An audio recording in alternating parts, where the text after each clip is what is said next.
Hello, future millionaires. How's it going? The stock we'll be discussing today in detail and analyzing it is NNDM, Nano Dimension Technology. So, before we go to what NNDM does, let me introduce you to something called PCBs, printed circuit boards. Currently, around 90% of all PCBs are manufactured in the Asia Pacific region. So, what does that mean? Timing is, of course, an issue, longer waiting periods is an issue, but the major issue is intellectual property is cited as a major cause for concern. Hardware design companies regard their PCB designs as core IP, that is intellectual property, and some are reluctant to send them to Asia for prototyping. So, here, if you see, prototypes are often created by sending digital designs and waiting 7 to 21 days to receive a PCB back. This is slow, costly, and puts core intellectual property at risk. So, this is where Nano Dimension technology comes in. Additive manufacturing electronics, that is AME industry leader, more than a dozen granted patents and more than 3 dozen patent applications, boast to market advantage. The only technology that converts digitally electronic circuits into functional high performance devices. Approximately 60 systems sold worldwide. Okay, so what are they offering?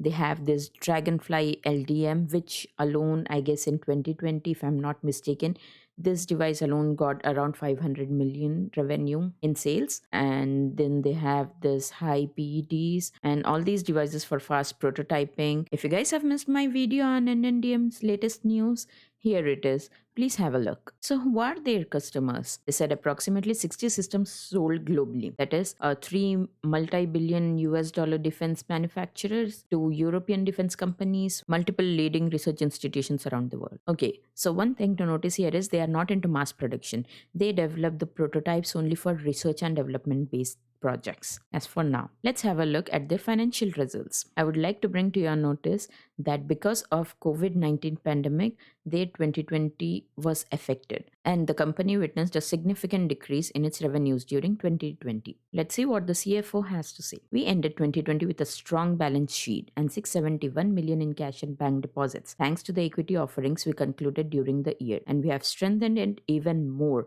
to a balance of nearly 1.5 billion as the end of February 2021. Cool.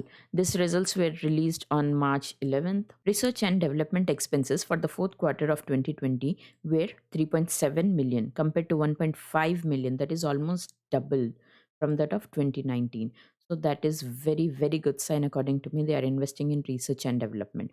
And they are also investing in sales and marketing. Net loss for the fourth quarter of 2020 was 17.5 million or 0.20 per share compared to 1.3 million or 0.35 per share in the fourth quarter. The net loss has decreased per share, and shareholders' equity totaled 667 million as of December 31st, 2020 compared to 11 million.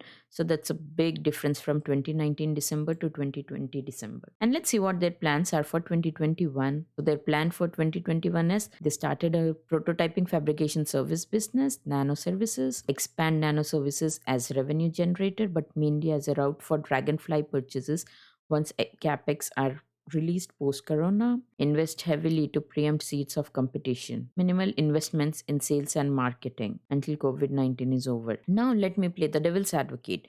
Everything looks promising here.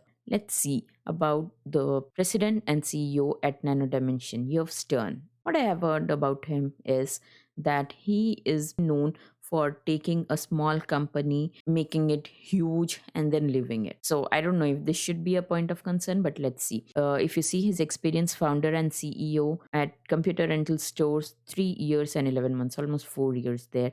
And Lipsky Plastics Industry, president and CEO for 2 years. Then VP Business Development and M&A, Elron Electronics Industries, 3 years and 11 months, almost 4 years.